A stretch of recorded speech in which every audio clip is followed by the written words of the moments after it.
All right, so let's talk about the greatest night in pop, right? This is a Yes. Netflix released documentary. I saw the trailer, a while back, and I was genuinely excited by this, right? Because if you don't mind, I'll just do the synopsis for this, right? Yeah, it's pretty much about the behind the scenes of how the timeless song. I'm not even gonna say iconic because it is. We all know that, but yeah, timeless song "We Are the World," how that came to be, right? And in this case, it pretty much centers on, well, I should say the three individuals who really kickstart this whole thing were Lionel Richie, who is pretty much front and center in this film. It was cool seeing him, though, more or less Right. tell this whole story, right? And he actually remembers a lot. There was actually like a few guests, a few interviewees who were there on that night, and yeah, they admit that they don't remember much from about what happened. And you can't Yeah, blame them, 'cause it's like, level drugs they're doing. yeah, well, that the fact that it was January 1985, Dread, I mean, they had to remember Yeah. all that stuff from with the decades long career and whatnot, right? So they had to remember all that stuff, whatever. So it's him, Quincy Jones, who we kind of just hear, I don't want to say voice notes, but just bits and pieces of interviews that he did over the years, just talking about that one night. And yeah, Michael Jackson himself, the OG himself, the king of pop, right? So if you will, right? Yeah. So yeah, the story is just pretty much how this song came to be, right? And I'll confess, right? Just going into this, right? So I always heard this song when I was growing up, right? It's one of the Right. songs that you just heard on 100 FM or 97.1, right? You just always heard this song. And like, even when you're growing up, you just knew that there was something special about it. I guess it's because of the music and how touching it is, right? It's very gentle, very emotional, very moving, right? And then, just hearing all these voices, and then of course, just the chorus and how simple it is, we are the world, we are the people. Like, it hits you, it really hits you, right? And it's only like later on when you, like, for me, like when you actually get the chance to see the music video and you do a little digging up, that you understand, oh, this is what it's for, right? And it was because of just poverty that was going on in Ethiopia, I believe it was, right? And Yeah. just a bunch of artists just coming and saying, well, they were pretty much inspired by Boomtown Rat's own Bob Geldof. Yeah, it's like, yeah, you know what? Let's try to raise awareness and raise money and help these poor people, right? And that's what the song is about, right? So it's one of those things, like, for me, I just sort of found out after the fact, but I just always used to just hear the song on radio and just be like, oh, that's a nice song, and oh, yeah, all right, that's nice, right? I swear for the life of me that we in Trinidad actually did a version of this. I was trying to remember what it was, but I don't think we did, but I feel like at some point in time there was an instance where Was it the like the flowers bloom again variation, or are you talking about like a 3D version of We Are the World? a Trini version of We Are the World. Like I feel like there was some point in time where a bunch of Calypsonians came together and just do a song together, but like I don't think they did. But it just feels like it's something that did happen, but maybe I don't know, right? And I will just close with this before I get into my thoughts, right?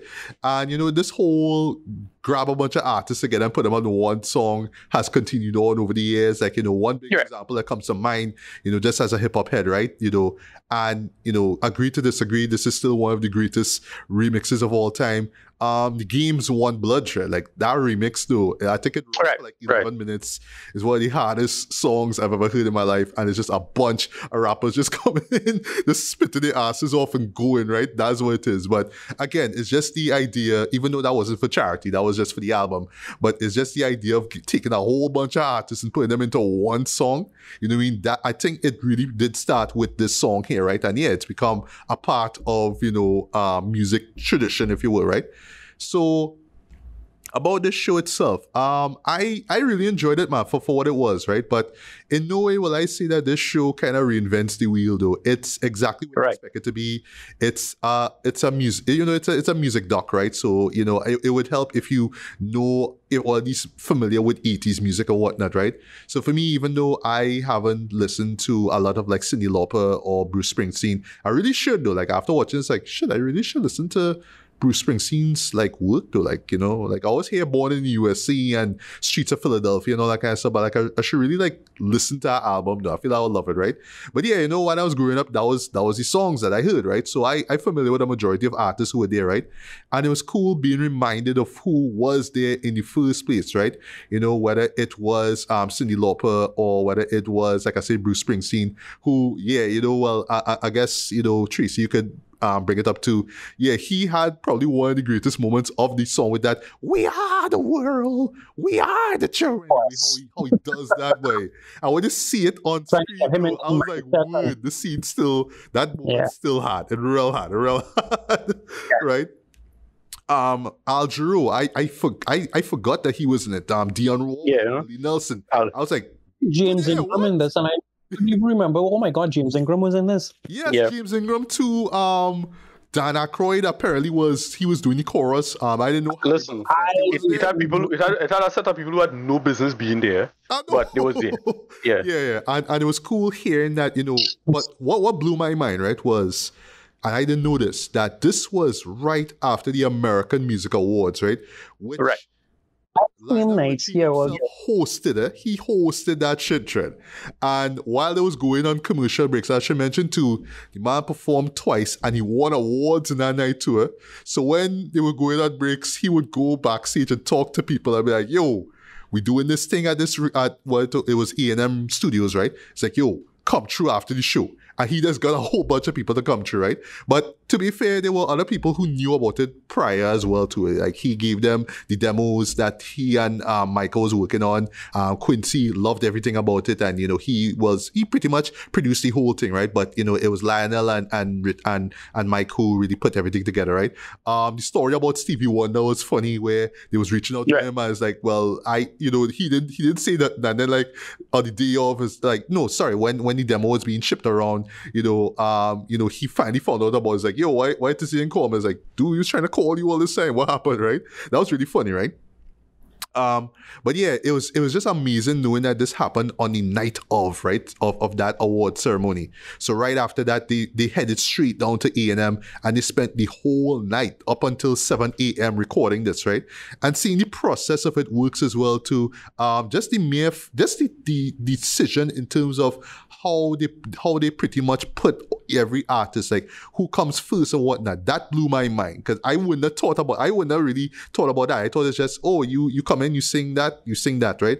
But no, they, the people behind the scenes, right, or it's in particular the engineer, really sat down and said, oh, I want this person to come in first, because this person could hit a high octave here, this person has a booming voice here, you know what I mean? So I want this guy to come first. I love that. I always felt this song could have been planned much better, as it was, but in some ways it feel like a rush job, other times not really. But yeah, given the circumstances, it was a lot better planned than it was. But the thing is, I just think this was too much of a puff piece in the sense of, oh, well, look how nice and everything come together in itself. But it was like, yeah, Michael was just not having a lot of that bullshit to do. Like, he's like, yeah, let's like real fucking around though. Because like, yeah, Michael's a big disciplinarian though, so that's how I understand it.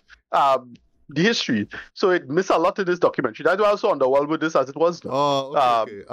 Yeah. I wish that, let's just think about it now. Even though I didn't know that aspect of the recording, yeah, they could have really gone a little deeper in terms of, just how crazy it was though, because, it's not as easy as the show kind of portrays it as, like, yeah, exactly. Kind of frames it as, everybody on top of the game and, they could just do this in their sleep. But the thing is, they came right after award show, so men was tired, like men was real tired, right? And some people kind of like dropped the ball to record it. Like, what they say about they were terrible. Like, what they say about like when I see that, I was like, wow, boy. You would think about it, but it's like, Cindy, like, come on, hon. No, yeah, Cindy absolutely didn't belong there. It was like a little ridiculous. Okay, but now that whole thing with the bangles and stuff was classic for me. I thought that was deeply good. Right? And you would think about it. Oh, wow. I think but I think like voice wise, she crushed it though. Like how commanding her voice was, right? But yeah, like in retrospect, I felt like we could have gotten more of the, not so much the drama, but just like how problematic it would have been to do it, right? Just kind of letting people know no, this seriously, even though we kind of planned things out, things did happen and we could have kind of done things a little better, right? To be fair, they kind of hint at it. They kind of show that time was being wasted. I did watching like, wow, it's like 5 o'clock and your man still like about shit, like move on. You know what I mean? But for what it's worth though, they did manage to pull it off though. And you really had to praise the engineers and especially Quincy Jones for this having the patience to put all this together, right? You could tell how great of a conductor and arranger he is, so just to coordinate all this, right? And then also Lionel for kind of keeping people, kind of helping to make sure everything was in check. I like that there's a moment where, like, above the door to the studio, they say, leave your ego at the door. I love that, right? Because remember, there's a bunch of artists who know they the shit and it came right after a music, award show. So yeah, exactly. Cool. I could just half-ass this and bust out, right? But like, no. Y'all staying for the whole night to understand this, right? And yeah, just to wrap things up though. So I would say that if you are a music junkie, or at least you're just really fascinated in like in my case, I just love to know about the ins and outs, like how people kind of come together to make a song, to compose a song forever, right? Yeah, this will be right up your alley, right? If you just don't care about 80s music or 80s pop, this show will do nothing for you though. But to be fair, I mean, this is still a really extraordinary story. Just the mere fact that they did it, right? They actually pull it off though. And you understand why they only had one night to do it. I don't think that anybody left with, with any resentment towards anybody. So that's cool. Right. Even though one man leave, but I'm not gonna say who one man did leave, right? But he was just fed up. It was like, what, I good, right? And I go on. Yeah, right after the Swahili bit though, so it kind of make me watch him a little bit like, are you for real, bro? Yeah. Yeah. Although to be fair, that man does country music, like I know. But still. You know what it reminded me of is like because when I saw him walking out, I was immediately reminded of the White Stars, or they eventually found out it was heavy metal stars. But he decided to come together after all of this and say, we're gonna do our own response. And I was like, I wonder. So that was my memory. Yeah, I should look up the name of that, but I remember, there was a metal version of it though. So I think it was like a bunch of guys like from like Van Halen or whatnot. Because well, to be fair, they did consider Van Halen, right? But they was like, nah, we need more pop friendly voices, I guess. So not like a real heavy like him though. Even though you had rock guys were rocking quotes like say Bruce Springsteen, for example, right? But it was so funny. I didn't even know this, right?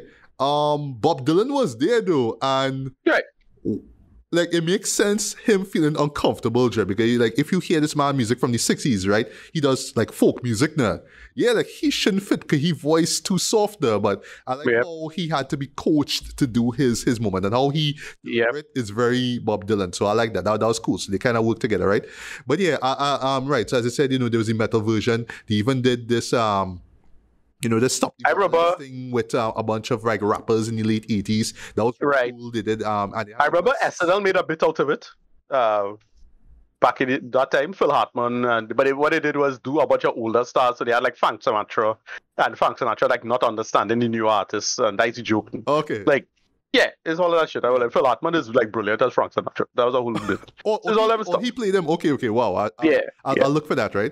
So yeah, at the end of the day, this is for music heads though, or at least people like me who just like fascinated in the art of music. I want to know, hey, like just in general though, how these superstars got into one studio and did this in one night, right? So that is a very big question, and I like how the show answers, right? But yeah, to be fair, this is a standard, music documentary. It doesn't reinvent the wheel or whatnot.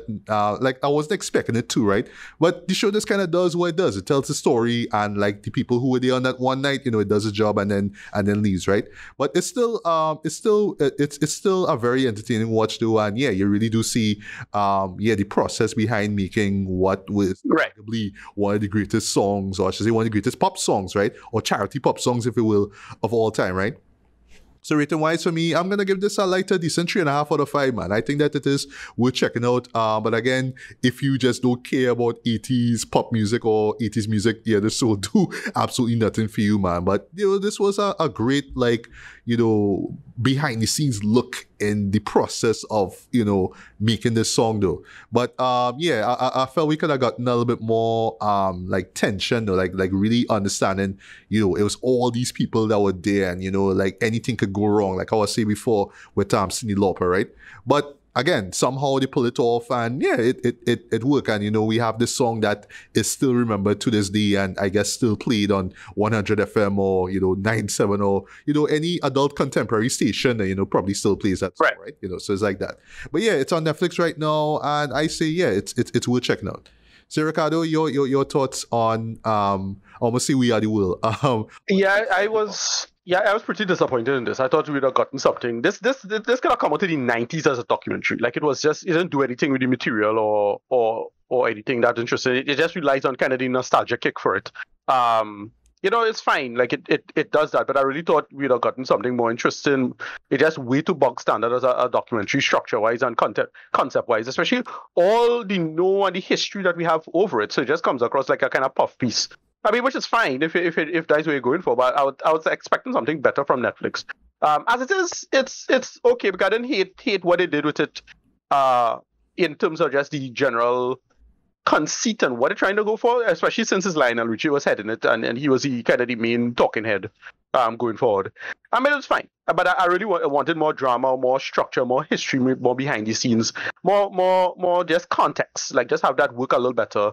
And it just way too standardized as a conceit and as a doc. But still not that bad, watchable. I mean, if you're a completionist, I do think, you should probably watch it.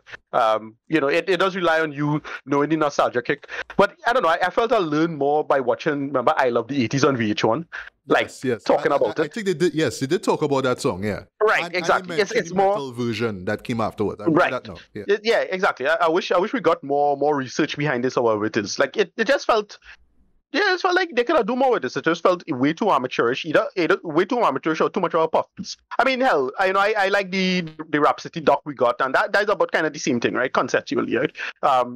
It's the powers that be making the documentary for them. So it's just that. It's just a trip down memory lane, and it's about that. I really wanted something more interesting as it is. I don't think there's going to be winning any awards anytime soon, to be honest. But I didn't hate it or anything like that. It's just like, just generally disappointed. Given the amount of hype that went into this, like I was thinking, because I see a lot of people like talking about it and hyping it up a lot. So like, oh shit, it's going to be hard and real big now. And it kind of wasn't. It's just kind of flat and just kind of in and out for me. That's about it. Rating 5 out of 10. Not like a worst of list or anything like that. But I was just disappointed. I really wanted more from this. Yeah, that's about it. All right. Tracy, you could close things off with your thoughts on this film here.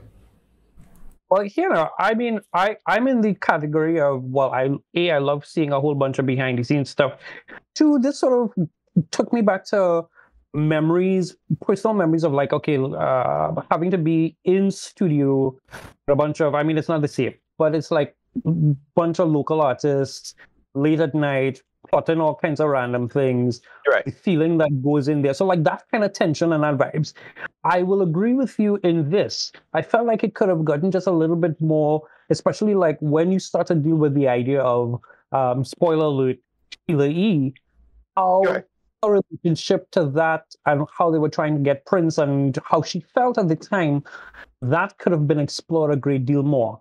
That being said, I mean, I have some scribbles here from my notes was stuff like watching cassettes get made really does something to me because I remember the days of walking around inside Caribbean Sound Basin. I just realized that this is the first, because I don't watch like American Idol or America's Got Talent or whatever it is like that. So this was the first time in a while that I actually sat down and listened to Lionel Richie talk for any real length of time. There felt like I could feel the little bit of tension and a little bit of the chaos that goes into it. Again, Cyndi Lauper with that whole the bangles doing the feedback on it as a slight spoiler for anybody who hasn't seen it. My biggest joke for the night though was there's a little piece, small spoiler, where there's a snake involved with Michael and Lionel, and that was decidedly hilarious. But it was one of those things, maybe it really is nostalgia, but it's one of those things that I popped it on And I said, okay, I know we're gonna be talking about it, so I'm gonna watch it. And the smile never left my face to the end, even though like the slightly cringy moments of them trying to figure out what's going on, or like Stevie trying to put a little bit of Swahili inside of the thing. It's like, well, they don't speak Swahili in Ethiopia, and that whole scene there.